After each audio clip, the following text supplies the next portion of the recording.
Hello, this is Lawrence Lewis. And this is Sister Christian. Today is Monday, March 30th, 2020. This is the Producers Happy Hour. Two producers on opposite coasts reaching out to our filmmaking and live event community to hear your stories about how this pandemic has affected you, your life, and your work. Your stories let us know that we're not alone. It's important for us to keep talking, communicating, and sharing our experiences and ideas. We love hearing from you guys. It really makes our day, for sure. Yes. So please email us, or better yet, record a 1 to 2 minute voice memo and send it to us at producershappyhour@gmail.com. Just follow the instructions on our website, producershappyhour.com. And please share this show with friends and colleagues. We want these stories to be heard. I know that more and more of our episodes are being downloaded, so I know you guys are doing it. But it'd be great if you could, share it if you like it. Share it around. Share it. Share it around. Today, Christian, this is a big one. We're chatting with the executive director of the Producers Health Benefits Plan, PHBP, Sean Cooley. Yes, I'm so excited to hear what PHBP is doing to support their members and what their long-term plan is now that no one is paying in. Yes. Yeah. I have so many questions. I don't know if we'll have enough time for all the questions, but we'll see what happens. All right, Christian. So, Lawrence, it's a new week. Yeah. It is a new week. How was your Sunday? Sunday was lovely. Nice. Yeah, there's three of us in the house. We just kind of all did our own things and, had a nice little lovely brunch with some sparkling champagne and sparkling wine. And then we had a 5 o'clock happy hour Zoom call with a bunch of friends where we actually dressed up. It was a friend's birthday, so it was fancy dress. Fun. And we had cocktails, and we all made dinner while, having cocktails and chatting, and then we all sat down and ate dinner. It was like a 2.5 hour Zoom call, but it was a lot of fun. I've noticed how people are doing that lately, and I can support getting behind this, even if you just have it on in the background and you can hear other people's conversations. It's kind of almost like being in a bar. Exactly. Only you're not spending a shitload of money. I know. That is one of the benefits, I guess, of this time is we're not paying for $18 cocktails somewhere. I know. You're making your own $18 cocktails. Yeah. I know. Pretty soon my top shelf liquor is going to become, medium shelf liquor. Medium shelf. Yeah, exactly. But then, so it was a lovely Sunday. But then, I woke up again Monday and I was like, all right, here we go again. Here's another week of this. I'm looking forward to the day where I don't wake up and think, oh my God, we're in this thing. Right? Well, like, when can I just wake up and it's normal? Well, I mean, my personal opinion is that we're going to have to redefine what we think normal is. Yeah, I know, exactly. That's why I'm trying to when is this going to start feeling like, oh, just another day? Well, you know what my brain did yesterday so I have been trying very hard to get through the White House briefings because I do think that I know. I know, believe me. And I'm just like yelling at the television and, just because I'd like to hear the one or two things that I know are important and that they're, just cut out the patting myself on the back crap that goes on there and just, give me the facts, right? So I have been watching them, and yesterday's big continuing our social distancing until April 30th. Came down yesterday. Surprise. Right. Surprise. And my brain, and this could be just a coping mechanism or something, the first thing that popped into my brain, the very first thing was, oh, great. I don't have to worry about getting a job until May 1st because I'm not going to be able to get one. Yeah. And if that is, I know, I don't know if that's denial or am I in denial or something. But I mean, the fact that my brain went there was very interesting to me because, we've lived these freelance lives for so long that, we structure our entire budget and, lifestyle around working when we want. Yeah. And now that we can't work, what mechanism does my brain need in order to cope with what's going on? And I think that was it. Oh, great. You don't have to worry about getting work until May. The pressure's off. And I do have to say, and I think that's a really important thing that keeps coming up in these podcasts, and especially with Sarah, is that, I mean, how often do you just get to hit pause on everything? On I mean, everything. You can play hooky, right? You can like, all right, I'm not going to do this thing that I'm supposed to be doing or finish it tomorrow or, whatever it is that it goes on in life. How often do you get to hit the pause button on all your responsibilities? I mean, we're in a fortunate position. Obviously, there's people with 9-to-5 jobs and they got to figure out working from home and taking care of kids and all that junk. So we understand that's a much more difficult situation than what Christian and I have. But for us to have, we're normally very busy people as well, but to have that all kind of put on pause without the responsibility and guilt on you, it's a pretty unique mind trip, for us to have, especially as busy producers who always want to be working. And I mean, I think it was only 2 days, and then I'm texting Christian, we got to start a podcast. And I couldn't even sit still for 2 days. That was that text. You might be interested in doing this every day. Yeah, let's do a daily podcast. And let's just do it every day. Let's just do it every day. So I don't know, but that kind of lines up with what you were talking about. And just of like your brain just being like, oh, I don't have to do this for a while. Yeah, exactly. I don't have to run the rat race. I don't. Yeah. I don't. It's a bit of absolute privilege, which I saw an interview with a doctor in India over the weekend that was like, social distancing is a privilege. Yes. Because in America, we happen to live, we as in us, the majority of us live in a situation where we can social distance. We're not in a house with multiple generations of people. Not all of us, of course, that happens in the South. But yeah, it's a privilege. And so when people aren't doing it, it's still so maddening. I think people are getting it's starting to happen. I hope. I think so. The scary thing, I do have one more thing. The scary thing that I saw, and I maybe I shouldn't use the word scary, but they're constructing a hospital tent in Central Park. Central Park, yeah. And that just reminds me again of Sandy. And remembering walking around during there's 30 days without power in Manhattan, and walking around then and seeing like all the utility trucks that came from all over to help with the power lines and such. They had them all parked in Union Square, and they were all parked by state. And I remember singling out a few states where my family was from and going up and thanking those people that were there. Well, yeah, because it was like getting to, like the people from Georgia was like getting to talk to my dad or his family because, they all had the accent. And if you get to talking to small town people long enough, the same people. Yeah. Yeah. It's like a Kevin Bacon thing, only with rednecks. Oh my gosh. So but that's kind of what, we woke up to this morning was a big medical ship, pulling in any minute. It looks like, and a field hospital in the middle of our city. Wow. Yeah. We had the same thing happen here in LA after the 93 earthquake. Oh, right. A lot of the empty soccer fields or, athletic fields and parks turned into FEMA camps. Oh, wow. With all the tents. Yeah. So that was, I would drive around and see all these tents set up everywhere. It was a moving time, definitely. Yeah. I mean, you think about it, or I do as an American, occasionally slip into the, take it for granted syndrome. Like we don't live in, a wartime state, and we don't, but then when you see something like this, it's so jarring because we're not used to it. Yeah. So thankful that we've not seen this often. I'm thankful it still surprises me. Yes, exactly. Yeah. I have a couple news items, and we'll jump into the interview. I don't know if you heard this. This is actually a little bit old news. This came out last week, but we missed it. So I thought we should still talk about it.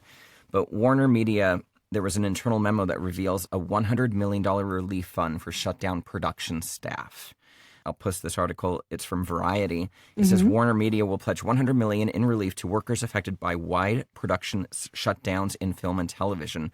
And this was stated by CEO Jeff Stankey. He said this was Friday in a staff memo that was obtained by Variety. It says, quote, We have paused many productions for the health and safety of employees, cast, crew, and community. We are stepping up with a commitment of more than $100 million to assist team members of those productions during this time. And it went on to say that IATSE, and we spoke about this, the union representing artists and crew members for Hollywood productions, they announced nearly 2 weeks ago that about 120,000 workers had been displaced by shuttered sets, by shuttered jobs. That number has surely risen as planned shoots that were going to be shooting now have been canceled in places like LA and New York. Yeah, it's a rolling. So it's a rolling thing. Great news from Warner Media. I don't know how that must only work for their productions, for their staff. So if you are on one of those jobs, you might want to look into how you can take advantage of some of those benefits. Yeah, and I know that they're a pretty large company that own a lot of smaller, I say smaller studios, but they're pretty huge. Sub-studios. Yeah, exactly. Sub-studios. Yeah. So that will hopefully help in addition to the package that was passed over the weekend. Hopefully those combined things will help.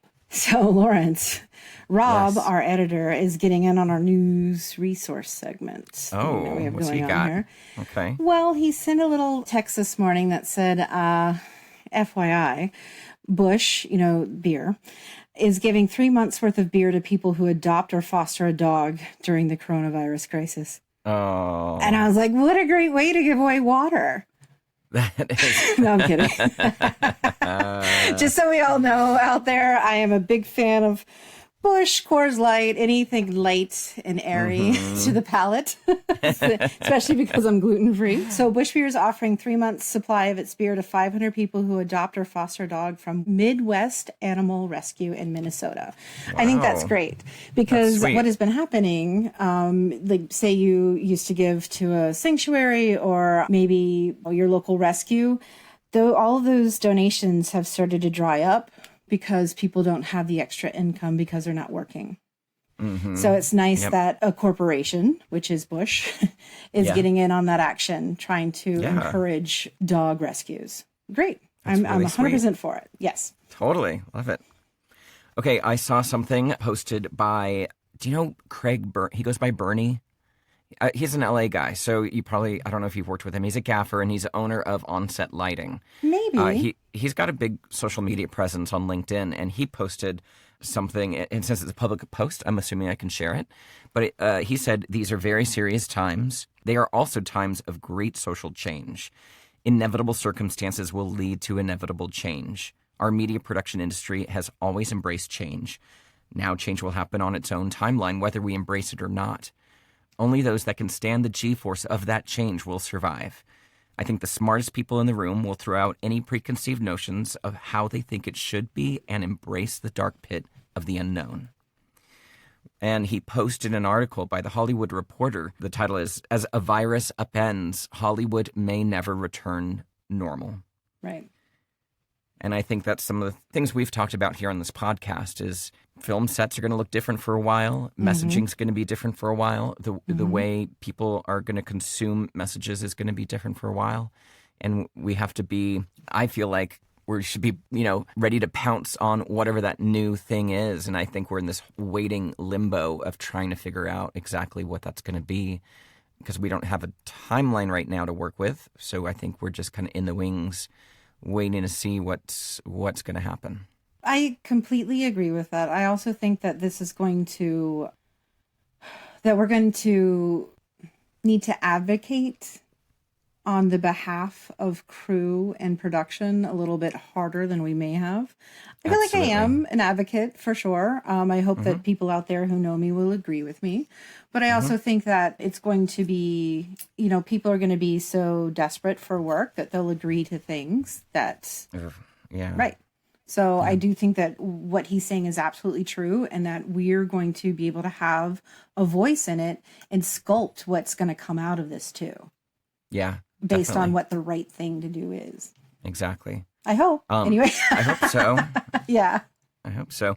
Do you know Jason Blum from Blumhouse Productions? They did Get Out, a lot of horror movies, and they've moved into more dramatic films. So Jason Blum was interviewed in this article, and he says he believes the most lasting impact may be in the nature of the content itself. And, he's coming from a narrative film, not commercials. Right. He says every artist is going to be touched by this event, and storytelling will shift. You will see that in scripted and unscripted television and movies.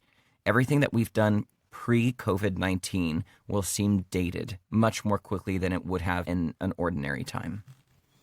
So that's an interesting thing to think about, the movies and dramatic work that's going to come out of this time period.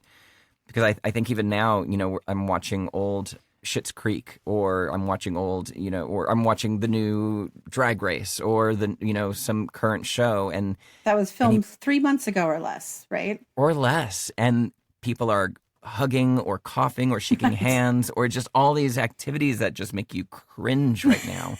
Interesting to see what's going to come out of it in terms of dramatic work. Yeah. No, I think, we were talking about something similar to this the other day, where it's going to affect everything we do. Yeah. Yeah, it really is. How we do it to what we show, and everything in between. Hey, I want to talk about one more article that I think is very, very comforting. It was very comforting for me to read, and I think it's worth sharing. It's in the Chronicle, and the title of the article is "Why You Should Ignore All That Coronavirus-Inspired Productivity Pressure." Right? It's an interesting article. It's written by somebody he's been through many different types of crises in other countries, and he's bringing that knowledge into this article. He states that even if we contain the COVID-19 crisis within a few months, the legacy of this pandemic will live with us for years and perhaps decades to come. It will change the way we move, build, learn, and connect. There is simply no way that our lives will resume as if this had never have happened. And so while it may feel good in the moment, it is foolish to dive into a frenzy of activity or obsess about your scholarly productivity right now. That is denial and delusion. The emotionally and spiritually sane response is to prepare to be changed forever.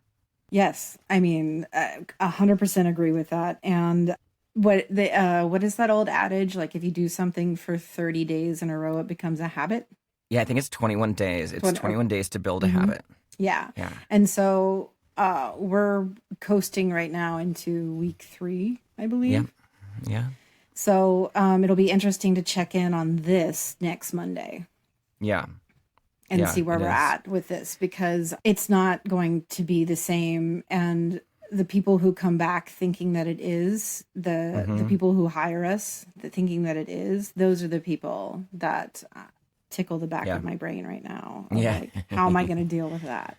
I'm just going to Sister Christian my way through it. Yeah, exactly. So I'm going to put a link to that article in the show notes, but it's a good read, and it really kind of, it resonated with me because it is so, he breaks down week 1, you're going to think this, you're going to feel this, week 2, and so on and so on. And it just kind of is comforting to know that someone's been through this before in some aspect, big or small. Right. It was just a good read. Yeah. Life-changing. We're living through it right now. Living through it. We had those petitions on our website, and obviously the bill has passed, right? So it's gone through. There is going to be a 4th bill. We know that there's going to be a 4th bill coming. Has to be. Has to be. So there's still work to do. We have on the website the form letter that you can send to your state officials to make sure freelancers are covered in financial assistance programs. And the DGA, we still have the DGA's flow chart on our website, so you can kind of see what kind of employee or contract worker you are and follow your way through the flow chart to figure out what programs you qualify for. But this week, I think it's on Thursday, we actually are going to interview the gentleman who started the petition for the live event community. His name is Isaac Rothwell, and he started that petition that we've had on our website. Yeah. And for him, the fight's not over. There's still work to do. So he's going to come on Thursday, and we're going to have a great chat with him about it. So that's exciting. I'm very excited to hear what he has to say about the future of large crowd gathering live events. Yeah. Yeah. He's very aware of the future. On it. Very aware that the outlook right now is grim, but it's not going to go away. Right? No, people want to gather. It's not going to go away. People want to gather. No. Concerts, live events, branded events, it's all going to still happen. Right. So it'll be a good chat. Yeah, since music started, or plays, or any of that. I mean, people have been gathering to be entertained. So it's going to happen. We'll just figure out. It's going to happen. Yeah. I mean, how and when is the question. Yeah. All right, let's get on to our interview, because today, as I mentioned, we have Sean Cooley from the PHBP. So, a little background. In 2003, the AICP, the Association of Independent Commercial Producers, set out to establish a health benefits program whereby members' employers could voluntarily fund a health benefits program for their freelance production teams. In 2008, the PHBP began offering coverage to eligible freelance employees, and in 2013, staff coverage was added.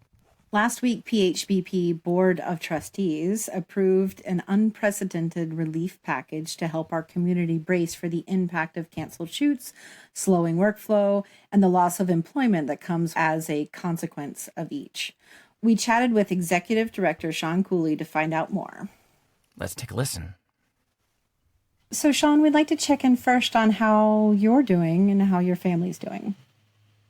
I appreciate that very much. We're both home, so that's interesting. My husband works from home anyhow, so there's not much change in that, except now there's somebody else in the house all day long too. I'm just incredibly grateful to have a job. So first and foremost, more than anything else, I'm just filled with gratitude that A, I have something to do to keep me busy, and that B, at least the disruption is not nearly as catastrophic as it is for so many other people who have lost income. So I'm just more than anything filled with gratitude. I completely agree with that. I do think that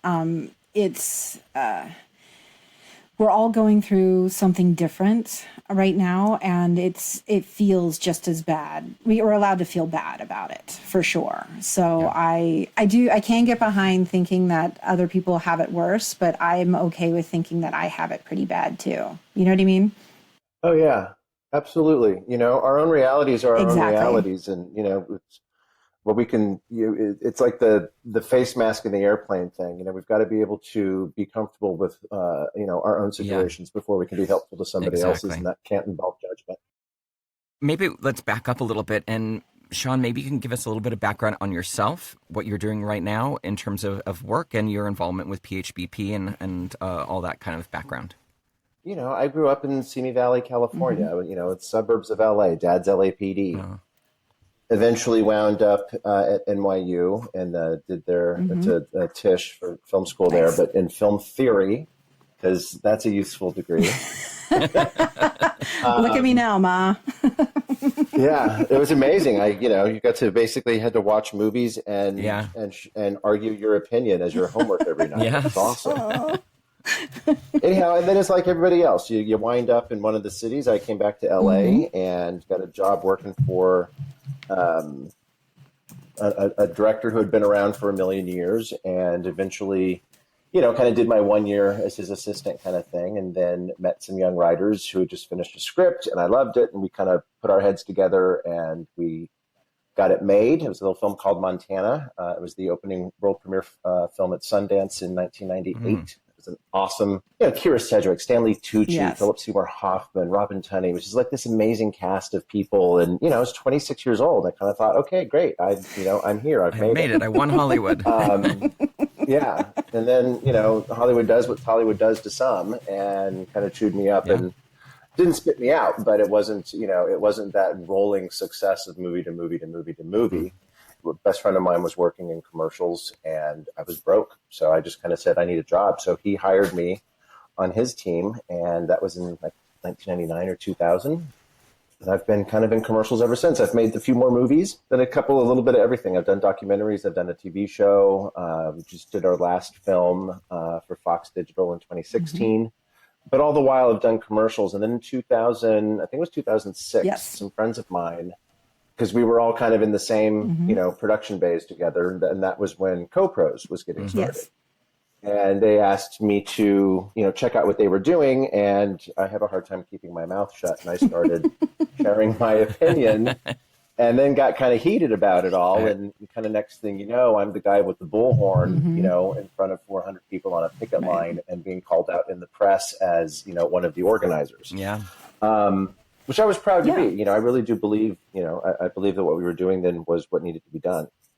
So then when the ICP kind of rolled out the PHBP kind of as the, semi-official, whatever, pseudo-official, whatever kind of, one of the members of the steering committee of the co-pros group, I kind of rejected the health plan that they first put forward.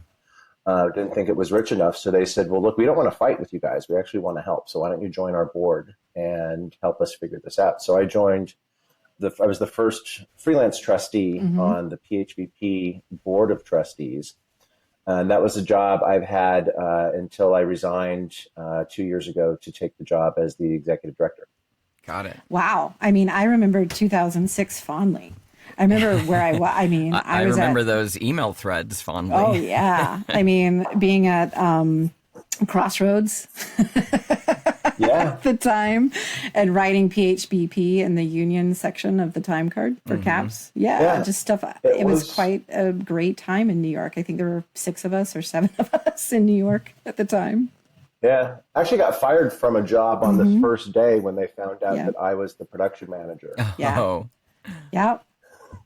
I mean, wait, what? I remember my producer approaching me and saying, because I was PM at the time, saying, so the company would like to know if you're going to make a problem. Oh, I had that too. Yeah. And I was like, I don't know. What do you guys think a problem is? Yeah. That's really open for Exactly. And that's such a subjective term. In hindsight, and as you learn about stuff, because since, my role once on the board was, of course, very solely focused on making the PHBP, as good as it can be.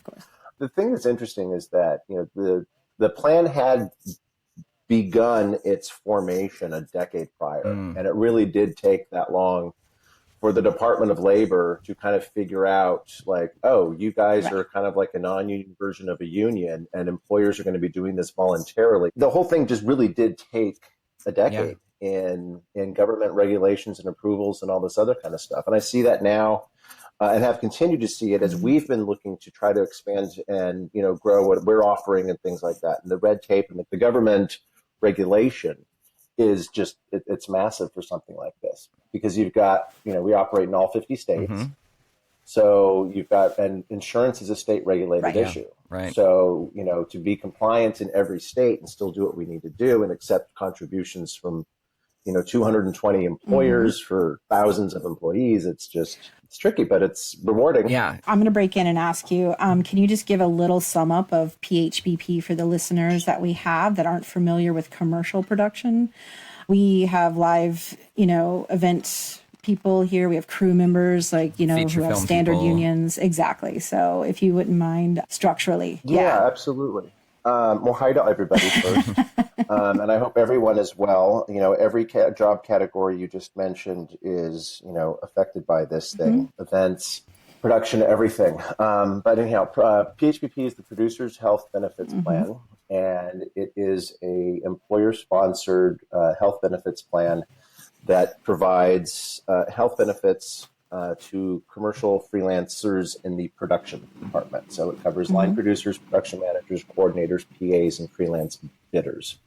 It's voluntary for the employer, but the employer doesn't get to pick or choose the employee or the job. You're either all in or all out. Nice. We've got about 220 employers. The employers must be members of the AICP. Okay. And that's not just an AICP thing. That's actually dictated by the Department of Labor and the IRS. I wondered about that. Yeah. Sorry to break in. Because there's for the purpose of determining who gets to join an association for the purpose of insurance, they need definitions so that everybody doesn't just say, well, I'm a member. And my dog groomer's a member and my hairdresser's a member. Right. So the Department of Labor is actually the one that kind of dictated in the formation of all of this, that if we're going to do something that's specific for this industry as requested, then there has to be some definition of what qualifies you as an employer in the industry. Interesting. And the Department of Labor decided that the already established trade association, which wasn't established for the purpose of the insurance, had existed for 20 years prior, would be that kind of delineator of what makes you a production company. Because they had to put some kind of structure to it. And that's what they came up with. Interesting. It's only available to AICP members. they contribute a portion, or not a portion, they make a contribution to the plan as a percentage of the gross wages of the covered workers. Right. So if you're making, it's 9% is the contribution. So if you're making $1,000 a day, we get $9. $90. And then how many members are getting the benefits? We have about 15 or 1,600 freelancers. They have about 500 or so dependents on the plan. And then in 2013, we opened up the opportunity for participating employers to cover their staffs. Exactly. And staff is probably about 960, and they have, about 800 dependents. So it's not quite 50-50, but it's roughly 50-50 between staff and employees when you consider the dependents. There's more dependents on the staff side, and there's more employees on the freelance side. Interesting. But total lives covered, it's roughly half, about 4,000. Wow, that's fantastic. Yeah, it's pretty great. And especially with what's happening right now is when, that benefit of being in a community-driven plan as opposed to being on the open market, I think is we've been able to kind of, show one of the benefits of, of the collective, if you will. Right. Let's dive in now to what the PHBP is offering to its members as a part of the relief package for everyone that's been affected by this pandemic. I know you guys sent out an email, an e-blast last week that kind of broke it all down, but do you want to just kind of give us a little summary of some of the things that you guys are thinking about for everybody? In the immediate of, okay, what can we do for folks? People are losing jobs. And when you lose jobs, not only do you lose income, but when there's no income from the perspective of the plan, there's no contributions. Right. And which means not only is the plan not getting that income, but if there's no contributions, that means you're not getting the credit for the job. Yeah. The qualification, right? Yeah. The qualification. Right. So the first thing we wanted to do, and the very first announcement we sent out, which is before any of the details of last week's announcement, was just to reassure everybody that no one's going to lose their insurance for not working right now. Great. The way we're structured, there's a 2-month lag between the amount of time you can qualify and then when the start date is for the insurance based on that qualification. So we knew nobody was going to be losing any insurance right away. But that didn't help the fact that people were scared right away. Right. So the first thing we did was we said that we were going to extend the qualification periods, which is the 12-month period that you have to, qualify for the insurance. In our plan, it's earning $35,000 in that 12 consecutive month period or working 100 days.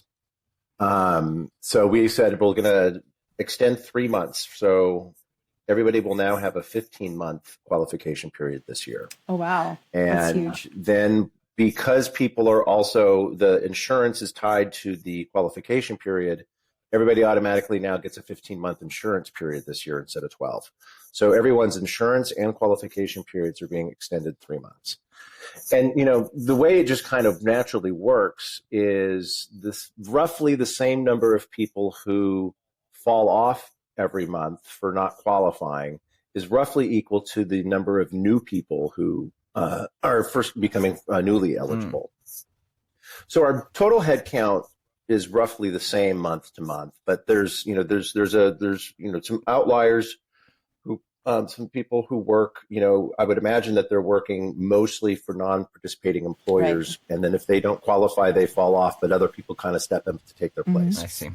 So we also wanted to make sure that those people who have been working hard and choosing PHBP work for the purpose of attaining eligibility weren't getting left in the dust either. By extending the qualification period, we're also extending the qualification period for those who are trying to gain eligibility for their insurance. Because the way we do is we look back 12 months, and every month we'll look back the previous 12 months to see, if you've qualified.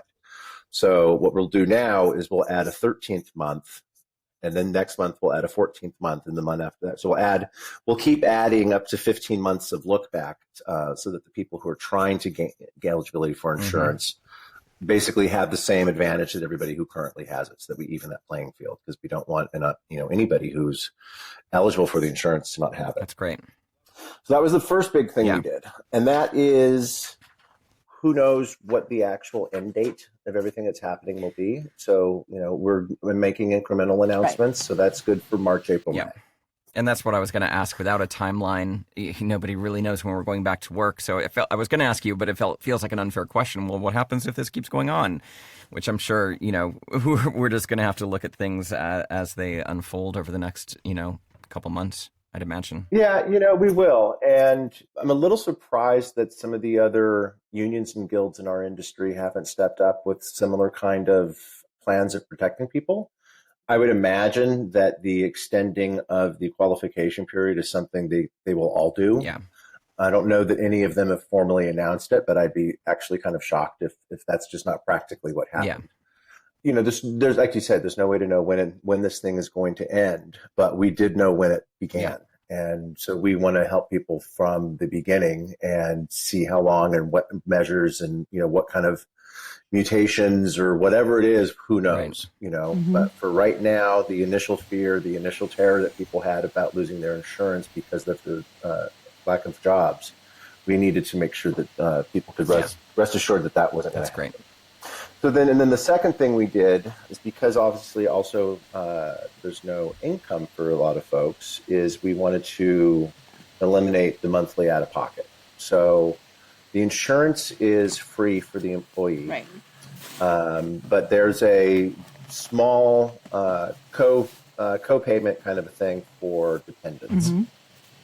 So we charge a small monthly fee to add dependents. So we're waiving that fee. We also, once you're in the plan, try to make it hard to lose it. So if somebody is trying to requalify for existing insurance and they fall short of the number of days they've worked, we have what they call the bridge. Mm-hmm. So you can pay basically like $8.50 per day you're shy. So if you only work 80 days and you need 100, it's $8.50 times 20. The 20 days you're shy is your monthly bridge payment that month to be able to keep the insurance. Mm-hmm. So if somebody ends up paying, $150, $200 a month for insurance, but it's, a $600 insurance plan, it still saves them a lot by not having to go out onto the open market. Huge. So we're waiving those fees as well. Oh, wow. Amazing. And then we're also waiving, because we do our insurance in tier levels based on the income. And that's something we had to implement last year because the cost of insurance just goes up. It's insane how much the premiums go up every single year. If we're receiving contributions for someone that, the contributions we receive don't even pay 20% of the insurance, we don't want to throw those people out. We needed to find a less expensive insurance that was still, a good insurance. And although people have opinions on what the HMO is, just by the nature of having that kind of gatekeeper relationship that you need to have, which is inconvenient. I understand that. It's especially inconvenient for freelancers, and I get that too. But when the cost of the coverage is going up, goes up so high, this was a way for us to keep everybody in free healthcare. Yeah. But if you're in the middle tier, you can buy up to the more expensive plan. So we're waiving those out-of-pocket fees now. So we're waiving everything that you would be spending on a recurring monthly basis for the next 3 months. We're waiving that. That's amazing. That's huge. Yes.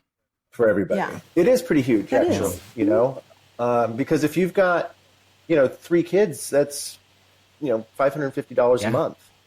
Yeah, that's a lot of money. I mean, healthcare on its own is expensive if you don't have it. But I mean.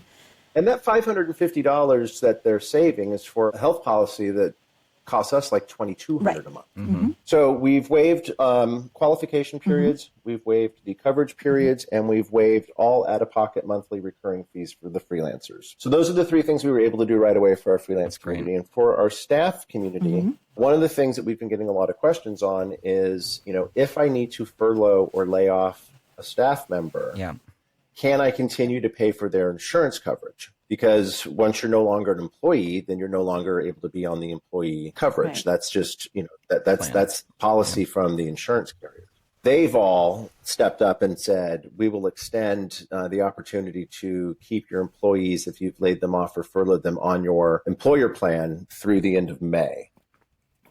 Wow. So that's something that the insurance companies allowed us to do with, with everybody. That's amazing. And then what we've done on our own was then say, we're going to temporarily waive our rule that only full-time employees can be covered, so that if you're trying to keep your company afloat and moving people, if the option is furlough, layoff, or move them to part-time, we don't want the insurance to be a deciding factor in that. We'd like it to be, a way, because what we're finding is that employers aren't looking for a way to get out from under the burden of the insurance payment. They're looking for a way to keep the insurance in place, even if they have to reduce the hours or reduce the pay or lay off the employee. Exactly. So we're trying to do everything we can to help the employers keep their employees on their health plan as long as possible. So we're allowing the part-time employees to stay on for 3 months as well. And then the last thing we're doing, so COBRA continuation coverage, for people who don't know what COBRA is. Once you've been terminated, quit, fired, anything as long as it wasn't for cause, like if you're embezzling from your company and get fired, you don't get the benefit of COBRA. But for everybody else, regardless of the reason why you're no longer eligible as an employee, you can take what they call COBRA. COBRA, continuation coverage, is a federal program that allows former employees to continue on the health plan they had for 18 months. And they pay full price plus, I think it's a 2% admin fee that's all, federally regulated. In California, there's an additional 18 months on Cal COBRA after the original COBRA. So you can go for 36 months of paying for your own insurance before you're tossed out into the open market. Right. Yeah. So what we've done is we wanted to say, well, if we do see a wave of layoffs, we want to make sure that the employers aren't able to pay the insurance, we want to make sure that the former employees are getting a little bit of a discount. So we're doing a 20% off on COBRA as well. Huge. Yeah, that's great. Also, for everybody currently on COBRA, because a lot of those folks are freelancers who didn't re-qualify but are trying to re-qualify. So we're doing 20% off on the COBRA for those who will get on COBRA and for those who are on COBRA. Amazing. The last thing we did is we've partnered with City National Bank to create an online banking portal so that credit cards are now accepted too. So if you're really in a cash crunch and it's coming down to that wire where you don't have the money to make an insurance payment, we wanted to give people the opportunity to throw it on the credit card. Amazing. We'll see where this all goes. Yeah. Nobody's able to, or trying to, or wanting to predict the future. So right now, here's what we're able to do. Exactly. Yeah, because I think if you get too forward thinking in it, it just leads to anxiety, and it either can create some false hope or it creates depression that's unnecessary, because it's easy to catastrophize in a situation like this that, on many levels is a catastrophe. Yeah. We kind of have to compartmentalize where the catastrophe lies, because it's not universal in every aspect of our lives. Right. And it hasn't happened yet. I mean, the future hasn't happened yet. I know how that sounds, but we don't know what's going to happen, and it's beyond our control. Yeah. It's bigger than us. Absolutely. Absolutely. And I know it's been a while since you've been on the freelance circuit, but I don't know, do you have any advice for the people that you offer this healthcare plan to, of words of wisdom about how they can get through this kind of downturn? And, I don't know if that's an unfair question, but would love to hear what your thoughts on that. Oh, God, I wouldn't pretend to be in the position to do that for anybody. I can just say that the thing that's kind of helped me and the friends and family that I talk to regularly is an increased connection. Who heard of Zoom before all of this? I mean, some of us who, used it as a business platform, but, that opportunity to be face-to-face on video with friends, to find ways to do game night with friends, to find ways to have dinner with parents, on these devices.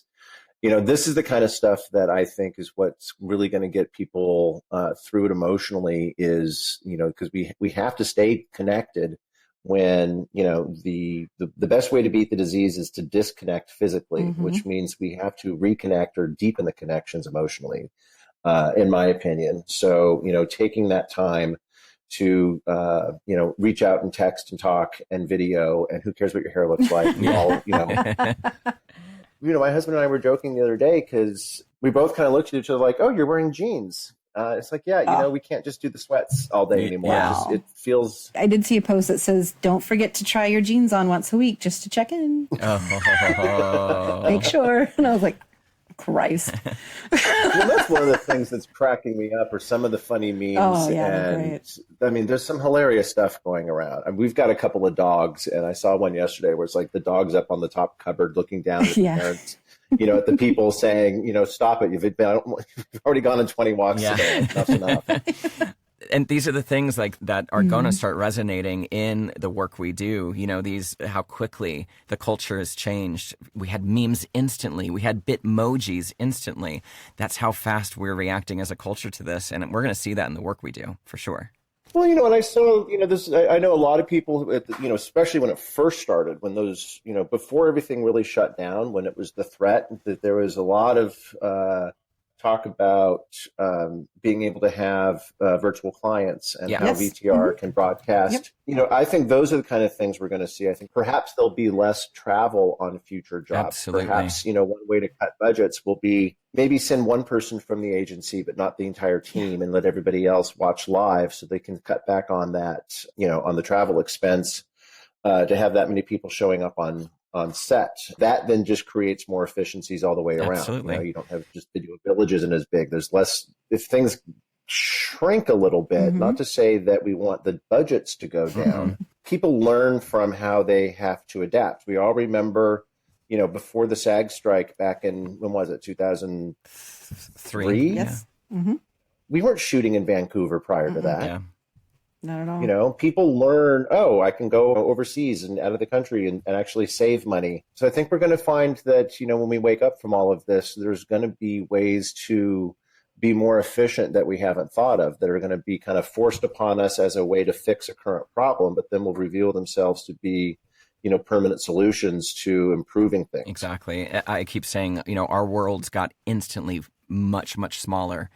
Personally, right? So you're in your house now. You don't go much further. You're thinking about your friends, your family, your loved ones. Eventually, that's going to unfold into the way we do these jobs. Everything's just going to get a little bit smaller, not in terms of scale or scope or money, but efficiency is exactly what you're saying in what we do and how we do it. Do we really need, 14 agency and clients sitting in Video Village? Maybe it depends not. on what they think. Yeah. Everybody's, and not to say that their value to the project is diminished at all. No, but we can provide them a way. They can, their value can be expressed in a less expensive way from their monitors in their offices. Absolutely. Exactly. Absolutely. It never ceases to amaze me the way that the production community can solve a problem instantly. The ability, and it's just, it's a skill set, obviously, that must be had to be successful in the business, is that opportunity to predict what's coming around the corner so that you can kind of estimate whether or not your current fix is going to be a future problem or not. Because you have to kind of see what the domino effect of everything is. I mean, if we had a production manager in the White House, we'd be 3 months ahead of the game of where we are. I'm volunteering right now. I have in the past. I would run this shit so much better. Just so everyone knows. Yeah. I mean, there'd be a common sense approach laced with honesty. Cross my fingers. For a lot of people who are experienced in production, what that second career is, I would think that every one of us would be qualified to be in the kind of management levels of, FEMA and the Red Cross and all these other things that have to organize quickly and respond instantly. Absolutely. I 100% agree with that. This may be the time that inspires people to make those kind of shifts and find out how their skill set applies to other things that maybe are more fulfilling. Not to say what we do is not fulfilling, but, now's a moment of reflection upon that. And you can see what our weird set of skills, how it works for other things, which is an interesting moment in time, I think, for everybody. I do. Yeah, I agree. Sean, how can if people have questions about their coverage, how can they get answers? Is there a place for them to call, to email? Is there a website? So our website is phbp.org. There's a banner on the main page for coronavirus, COVID-19 dedicated section of our website. It has all the information there as far as what Anthem Blue Cross, our medical coverage, is doing, as far as specific policies that they have. There's an app that they have that is a symptom tracker. Yes. It's called Sydney Cares, and you can download that. And if somebody's fearful that they might, be showing symptoms, you enter what your symptoms are and it tracks you. And if it's necessary, it elevates it to a conversation with the nurse or a doctor, and then elevates it and elevates it and elevates it until it eventually, if needed, will direct you to a proper care facility. If somebody has questions as far as just regular coverage, all of that information is on our website, including in the documents and resources for the printed versions and the legal versions of everything. But if it's a quick question, send us an email. It's much faster. You can reach me at Sean, SEANC, as Sean Cooley, Sean C at phbp.org. Our administrator, though, who handles everything to do with billing and all the administrative work, that's staff at phbpbenefits.org. And there's a third-party administrator named Benesis Systems, and Barry Oshiro is our guy over there, and he's fantastic. So he and his team handle all the day-to-day operations from an administrative level, and then our office, of course, if it's non-administrative, then those questions should come to me directly. But the office is closed, so really no point in leaving a voicemail. It's best to just send me an email. Good to know. We'll put that contact information in our show notes. Yes. Sean, thank you so much for your time. We really appreciate you coming on and letting us know how you guys are modifying what you do to help everybody during this crisis.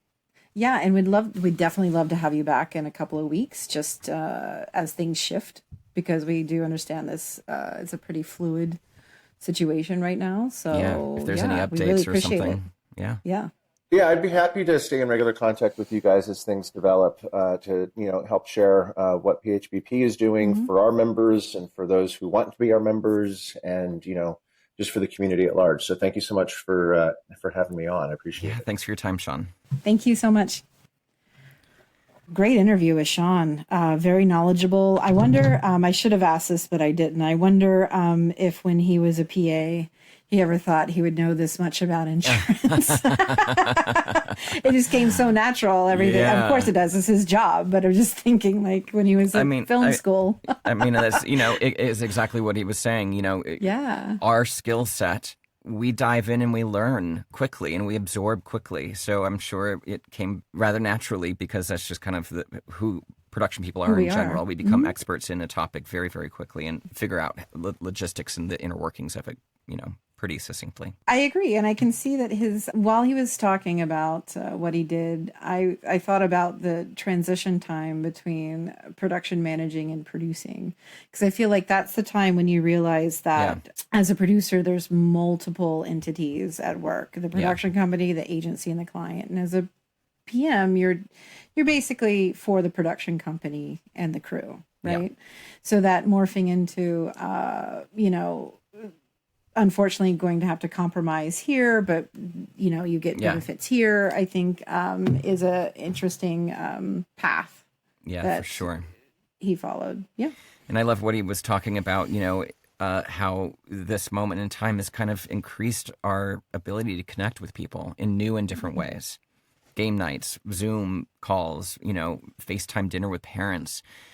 All that's interesting, and that is going to reflect in the work that we start doing when we do go back to work. So I think it's a really interesting moment to pay attention to what's going on now, because this is going to be kind of our new norm, and all things moving forward that we're going to be producing are going to look back on this, or going to somehow be couched in this experience right now. Totally. We're already starting to see it seeping in various ads. Yes. So thanks for Sean coming on. I'm sure there are people out there that maybe have some questions, or maybe want to challenge the PHBP on what they're doing. Is this enough? Can they do more? If anybody has any questions out there, Sean is open for us to keep the conversation going. Please feel free to email us, and we can pass those questions along, or you email Sean directly. Either one. I mean, communication is key right now, and especially if it involves your life, your finances, and your health. We're happy to be your voice, or you can be your own voice. Either way. Yeah. All right, everybody. I think that's it for today. Stay safe, stay connected, stay active, and please stay home. Wash your hands. And today I picked up something that I see Lawrence doing a little bit, is grabbing a tissue before I have to touch my face, because for some reason during the 2 hours that we do this, my face is the itchiest it gets all day long. So I saw you doing that, and I was going to commend you on that, using a little tissue. Yes. If you have a little face itch. Tissue, very good. Yes. All right. Be sure to send us your voice recordings or your emails to producershappyhour@gmail.com.